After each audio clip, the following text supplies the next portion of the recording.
Allô tout le monde, bienvenue dans le balado C'est dans ta tête de Santé mentale Québec Chaudière-Appalaches. Notre astuce du mois, c'est s'accepter.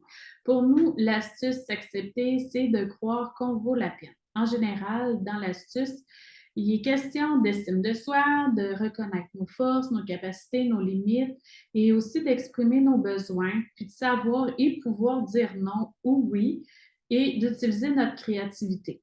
Au moment de cet enregistrement, on est en octobre et le 1er octobre dernier, c'était la journée des aînés. On a donc décidé de parler de l'affirmation de soi, plus spécifiquement chez les aînés.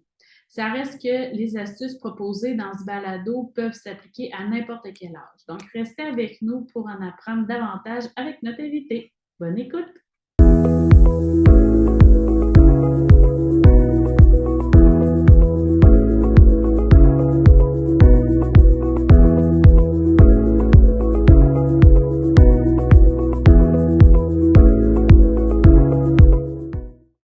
Pour parler de l'affirmation de soi, j'ai le plaisir de vous présenter Monique Gigueleux. Bonjour, Madame Gigueleux. Bonjour, Emmanuel. Merci d'avoir accepté notre invitation à collaborer à ce balado C'est dans ta tête.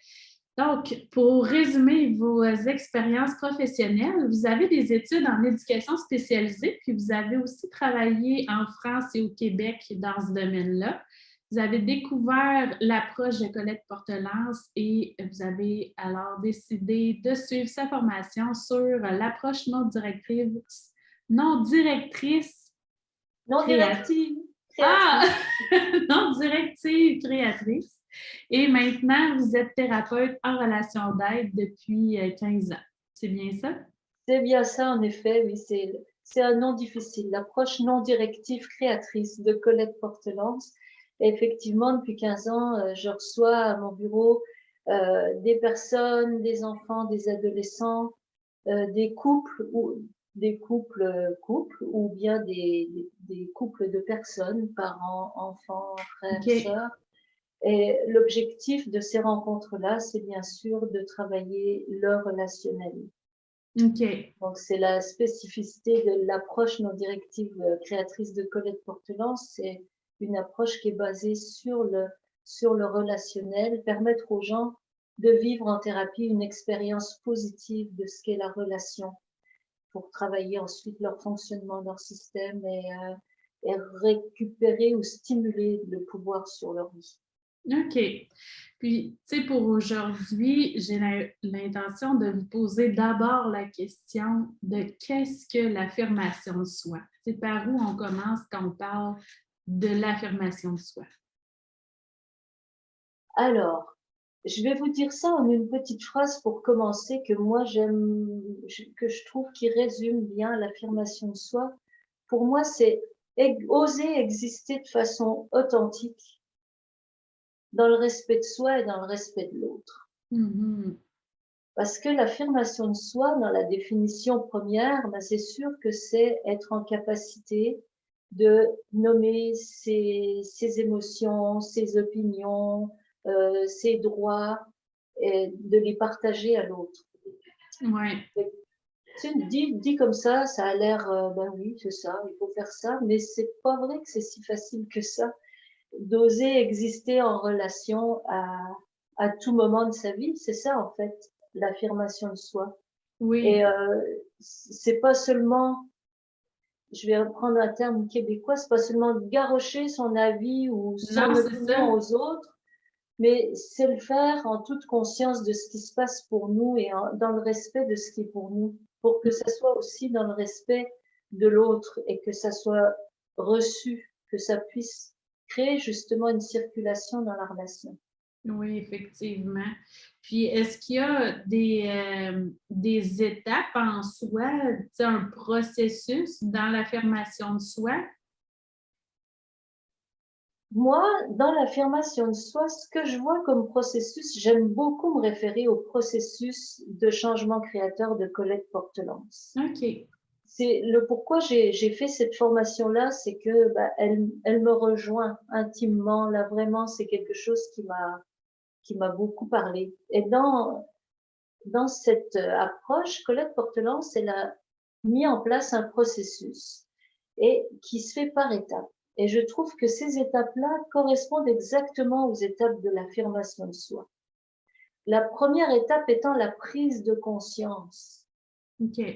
Prise de conscience de ce qu'on ressent, de ce qu'on a envie de dire, de ce qui se passe dans le moment. Il faut savoir pourquoi on veut s'affirmer. C'est quoi? Qu'est-ce qui se passe qui fait qu'on a envie de s'affirmer? La deuxième étape étant l'accueil et l'acceptation. Donc, je vais reprendre mes notes pour vous dire les choses dans le bon ordre. C'est l'accueil des émotions, de ce qu'on vit. Parce que c'est ça qu'on va, au final, faire passer dans l'affirmation de soi. Oui. Donc, c'est la deuxième étape. La troisième, et non la moindre, c'est se responsabiliser de ce qu'on vit. Donc, Oui. c'est savoir c'est quoi les besoins en dessous de ces émotions-là. Ses besoins à soi, oui, c'est Ben vrai. oui. Puis je peux prendre un exemple pour illustrer ça. Si je suis moi devant vous, là, ben, la prise de conscience pour m'affirmer, c'est que, oh là, en dedans, ça vibre, c'est fébrile, c'est une situation nouvelle, donc je suis intimidée d'être dans cette situation-là. Donc ça, c'est la prise de conscience. Ce que je ressens, c'est toutes les peurs de pas être à la hauteur, de pas contrôler mon contenu, que ça sorte tout à l'envers de ce que je veux. Ok, c'est toutes les peurs qui viennent avec ça, de pas être bien saisie non plus dans mon message. Comment je m'en responsabilise? Bah, mon besoin à moi, c'est de me ramener à qui je suis, ce que je connais de moi, de vous en avoir parlé aussi avant pour m'occuper de mes besoins, de comment ça va fonctionner, de me rassurer.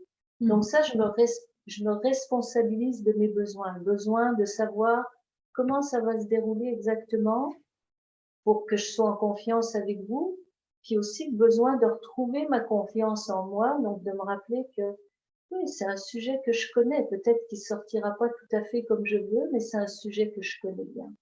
Donc ça, c'est la troisième étape, les OK. besoins. Oui, c'est vraiment important C'est parce que important, hein? pour chacun, ça pourra être transmis d'une façon différente, tu sais. Et peut-être que pour d'autres, ce ne sera pas tout à fait ce genre de processus-là dans ses besoins, tu sais, plus d'une structure ou de connaître ce qui s'en vient. Ça va peut-être être plus, ben, est-ce que je vais avoir du fun? Tu sais, fait que c'est vraiment très intéressant, cette étape-là. Oui, Continuons. c'est une étape charnière parce que Oui. donc, si on ne connaît pas ses besoins, excusez-moi, si on n'est pas au fait de ses besoins, mais c'est difficile de s'affirmer. Oui, c'est vrai. Il faut exactement être centré sur c'est quoi mon besoin? Est-ce que j'ai besoin de nommer? Qu'est-ce que j'ai besoin de nommer? Est-ce que j'ai besoin de parler de mon émotion? Est-ce que j'ai besoin de parler d'un service qui est important pour moi, que j'ai besoin de recevoir? Est-ce que j'ai besoin de prendre ma place dans une discussion? Comment je le fais? Est-ce que j'ai besoin d'être entendue? Mais comment je m'occupe de ce besoin-là d'être entendue? Est-ce que j'attends que l'autre soit vraiment à l'écoute pour être pour que je sois entendue? Donc pour moi, c'est vraiment une étape charnière. Ensuite, bah, il y en a d'autres qui arrivent. Il y a l'étape de l'expression. Ça, une fois qu'on a décodé, c'est quoi qui se passe, c'est quoi mes émotions, c'est quoi mes besoins, là, je peux l'exprimer. Donc, je dis ce qui se passe et là, j'observe. C'est ça, les étapes pour moi de l'affirmation de soi, c'est que j'observe. Est-ce que ça se rend? J'observe. Est-ce que moi, je suis satisfaite de la façon dont ça se rend?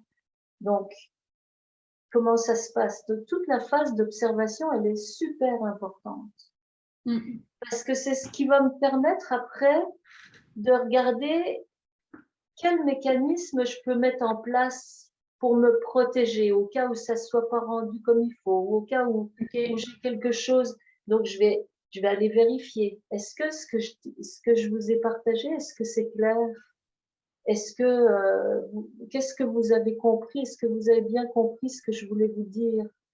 Et Puis parce que, dans la communication aussi, il y a beaucoup de non-verbal, hein? Pas bah juste du oui, verbal. Donc, bah oui, dans la conversation, on le voit si l'autre, de la façon qu'il réagit.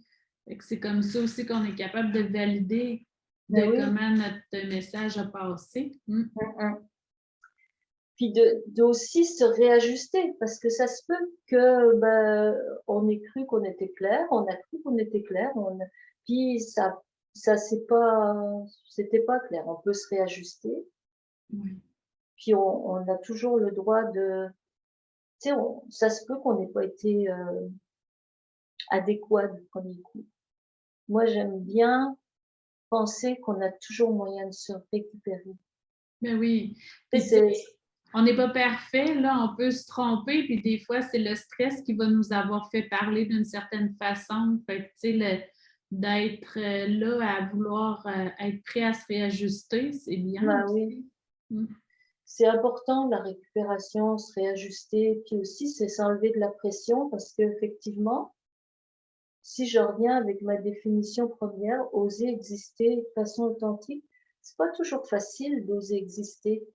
Il y a des situations où on peut être gêné, où on aurait envie de se montrer, mais on n'a pas trop envie de se montrer. Donc, c'est sûr que faut pas se mettre la pression non plus parce que c'est déjà tout un, pour beaucoup, c'est tout un défi. Je dis bien de façon authentique. Mhm. Oui, c'est vrai.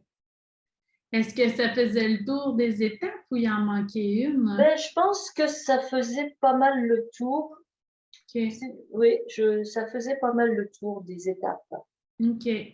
Parce que, tu sais, l'affirmation de soi, selon moi, ça a quand même beaucoup de bénéfices, là. Je ne sais pas si vous avez, si vous pourriez nous en nommer quelques-uns, puis surtout pour chez les personnes aînées, les bénéfices qui peuvent en ressortir. Mhm. Ben, les bénéfices, c'est sûr que on va penser tout de suite à l'estime de soi. Oui, oui. Euh, L'affirmation de soi, pour moi, elle a un autre bénéfice, c'est qu'elle fait grandir l'amour de soi aussi. Ben oui, c'est vrai. Mm. Plus on est soi-même, plus ben, l'estime de soi, l'amour de soi, la reconnaissance aussi, c'est prendre sa place, ça nous permet de prendre notre place, mais notre juste place. Pas être dans la place des autres ou envahissant dans les autres, mais être dans sa juste place. Oui. Puis, tu sais, avoir aussi une attitude plus affirmative, c'est quand même d'avoir un certain contrôle sur sa vie. Mais là, en vieillissant, tu sais, le Mhm. contrôle sur sa vie peut varier des fois. Tu sais, est-ce que il y a, tu sais, est-ce qu'il faut comme se redécouvrir par rapport à notre propre valeur quand on a l'impression que ça a changé? Y a-t-il des enjeux liés à tout ça, hein? Ben, j'ai réfléchi à ça depuis qu'on s'est parlé, puis c'est vrai qu'en vieillissant, il y a quelque chose, je crois, il y a deux axes. Il y a l'axe où on a un vécu, une histoire en arrière de nous, donc on se connaît déjà mieux. Donc je crois que pour l'affirmation de soi, c'est un gain. Le fait de mieux se connaître, ça fait qu'on sait plus ce qu'on veut pas, ce qui nous convient, ce qui nous convient pas. On a fait déjà beaucoup de tests. On a fait beaucoup de tests, on a déjà beaucoup d'expérience, C'est ça. on a vécu des situations des fois heureuses, mais aussi d'autres malheureuses qui nous ont fait réaliser que, oups, là Mm. peut-être il y a des choses à ajuster, à réajuster. Donc, on n'est plus, je pense quand même, d'une chance que ça fait ça vieillir, c'est qu'on a plus de bagages et on a une plus grande quand même connaissance de soi. Donc moi, je serais même amenée à dire des fois une plus grande confiance en soi. Mm. Cependant, c'est vrai que plus on vieillit et puis plus on est peut-être, pas pour tout le monde, mais on est plus vulnérable Mm. sur, sur beaucoup de plans. Physiquement, ben, on n'a plus les mêmes, même si on est en bonne santé, on n'a plus les mêmes Des fois, la force, ouais, la Oui, les force mêmes peut changer. capacités, on est obligé tu sais, de faire tout un chemin d'acceptation aussi, Oui. en vieillissant sur, comment on change, comment, on n'a plus les mêmes résistances, comment notre corps répond plus de la même façon, comment notre tête, même si on l'entretient bien, va peut-être être des fois plus lente à réagir ou plus, donc il y a toute une phase d'adaptation avec le vieillissement qui pour moi est importante à introduire dans l'affirmation de soi. Mhm. C'est toute l'adaptation à ce qu'on devient et ça me ramène dans le processus de changement, à la deuxième étape, c'est à l'acceptation et à l'accueil de ce qu'on est. Ça, je crois que ça va être peut-être le point le plus important. Tantôt, tantôt, on parlait de confiance en soi, de l'amour de soi, mais j'ai l'impression aussi qu'en vieillissant, notre vision de soi change, Mmh. justement par tous les changements physiques. Fait que, tu sais, c'est important de prendre soin de soi, puis de voir peut-être à changer la façon qu'on se voyait, tu sais, au lieu de tourner des situations négatives, mais des fois juste en le tournant de façon positive, en se disant, ben oui, je perds ça, mais en même temps, je gagne ça, tu sais. Si Mmh. quelqu'un a pris sa retraite, ben, au lieu de dire j'ai plus de travail, ben, au contraire, j'ai plus de temps libre pour faire tel loisir que j'aime. Fait que parfois, tu sais, c'est important de peut-être revoir cet aspect-là de soi dans notre vie, là. Bah, je pense que ce que vous dites, c'est comme redéfinir notre valeur. Oui, c'est ça. C'est Mm. c'est c'est comme ça, moi, que je le vois, c'est redéfinir la valeur qu'on a parce que oui, on est de toute façon, l'être humain, il est en mouvance permanente, là, tout au long de sa vie, on change tout le temps. Et, Mhm. et c'est pour ça que je parle d'adaptation parce que au fur et à mesure qu'on change, on a à s'adapter à la personne qu'on devient, à chaque étape. C'est sûr que en vieillissant, quand on arrive à la retraite, vous parliez de la retraite, quand on arrête de travailler, il y a peut-être toute une bascule qui se fait où c'est difficile parce qu'on a Mhm. toujours été défini par notre valeur, souvent au travail, notre valeur familiale aussi, mais le travail Oui. nous définit quand même beaucoup ce qu'on fait, et Mhm. arriver de l'autre côté de cette phase-là, après à la retraite, bah c'est de redéfinir la valeur de qui on est, pas de qui on est par rapport à ce qu'on fait, mais de qui on est comme personne. Mhm. Il y a un deuil à faire. Oui, Il y a un effectivement. deuil de la personne qui avait une vie sociale active d'une certaine façon. Ça ne veut pas dire qu'elle en aura plus de vie sociale, Non, mais c'est cette ça. vie sociale-là, il y a un deuil à faire. Puis oui, je crois que c'est vrai qu'il y a à valoriser que on a plein de temps, on va pouvoir faire plein de choses, mais pour moi, il y a une étape qui est importante, c'est vraiment de s'accueillir dans cette peine-là aussi de laisser tomber. Parce que si on passe outre les émotions qu'on vit à ce moment-là, ça va être plus difficile de se projeter dans autre chose Oui, puis et de de penser à l'autre. s'affirmer parce C'est qu'on ça. risque d'être, comme vous disiez tantôt, dans le négatif, dans plus regarder ce qui nous a manqué, Mhm. pas ce qui nous attend. Quand on reste ouvert aussi, tu sais, puis qu'on est là à accueillir cette émotion-là, puis de tout nous redéfinir, mais c'est là qu'on peut s'apercevoir que même si j'ai plus mon réseau social que j'avais autant au travail, mais ça reste que je peux aller m'impliquer bénévolement dans tel endroit qui m'a toujours interpellée parce que cette mission-là me tient à cœur. Je peux aller dans des groupes tu sais, de personnes âgées, de se transformer un peu ce réseau-là d'une façon différente. Fait Mhm, mhm. en faisant ce travail-là sur soi, c'est comme ça qu'on s'ouvre un peu plus aux horizons, là. Oui, puis euh, Je, je pense, puis moi je me situe pas en experte, hein, je suis en réflexion, puis c'est un partage de mes réflexions. Oui. Je pense que quand on vit quelque chose comme aîné de difficile, parce que ça se peut qu'il y ait des choses difficiles à vivre. Je parle par exemple que tout d'un coup, on se retrouve avec une maladie qui nous limite, qui fait que là, on n'a plus toute l'autonomie qu'on avait auparavant. Puis ça peut arriver finalement à n'importe quel âge, hein. Il n'y a pas besoin d'être un aîné pour ça, là. Non, non, c'est sûr. C'est quelque chose dont ça concerne en même temps tout le monde, là. Comme je disais, c'est vraiment d'accueillir ça, mais c'est aussi de voir en quoi on peut se valoriser. On a perdu ça, mais de trouver une façon de se valoriser ailleurs. Oui. Je prends un exemple. Mettons une personne qui est dans une résidence, qui peut plus vivre chez elle, elle a dû faire le deuil de sa maison, aller en résidence ou faire le choix d'aller en résidence parce qu'elle pouvait plus s'occuper de sa maison.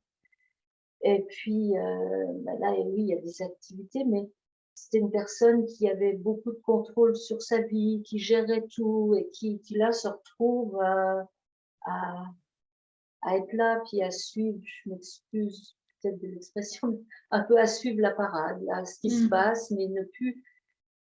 Il peut y avoir un sentiment de perte de valeur, de perte de contrôle, même si ça a l'air d'être une vie confortable. Ben, tu sais, pourquoi pas s'impliquer dans des petits comités ou créer un petit comité, mettons, qui va s'occuper, je sais pas moi, de la bibliothèque dans la résidence ou d'avoir un petit comité qui s'occupe de donner des idées de menus pour la salle à manger parce qu'on a toujours aimé faire la cuisine, puis on a envie de participer avec les diététistes ou à donner des idées sur les menus. C'est pour retrouver justement un sentiment d'appartenance à quelque chose, puis un sentiment de valeur. Donc, je me disais, c'est important ça, de jamais lâcher ce bout-là. Où est-ce que je peux encore, moi, me sentir compétent, valorisé? Oui. Il suffit de transformer ça selon la condition dans laquelle on est rendu. Exactement. Je pense à Jeannette Bertrand aussi, qui a fait beaucoup la promotion pendant la période Covid, de dire aux gens, mais écrivez votre histoire, prenez le temps de transmettre votre vie, votre histoire. Mais ça aussi, c'est une façon de se donner de la valeur et de s'affirmer. Oui, effectivement. De s'affirmer dans qui on est. Oui, oui.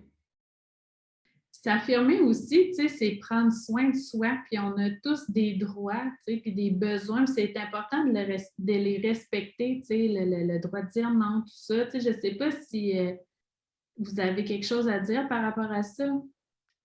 Oui, tout à fait, parce que moi, je le vois souvent, autant pour moi que pour les gens que je côtoie dans mon bureau, que souvent, quand on pose une question, la personne se sent tout de suite dans l'obligation de dire quelque chose, de répondre. Quand il y a une demande, il faut, je ne sais pas pour vous, mais moi, des fois, je ne sais pas. Oui. Moi, je suggère souvent ça aussi aux personnes que je côtoie, c'est de se donner le droit de ne pas savoir. Ben oui. De pas être obligé de s'affirmer tout de suite, de répondre par un oui ou par un non. Et puis ça me fait penser aux situations malheureuses qu'on entend souvent d'abus par rapport à des personnes, que ce soit dans la sollicitation au téléphone ou en présence, où on arrive à demander à quelqu'un de se positionner, mais on peut-tu le dire? Je ne sais pas. Ouais. Je vais y penser. Je vais y penser. Exactement. Moi, ça, c'est ma petite phrase préférée.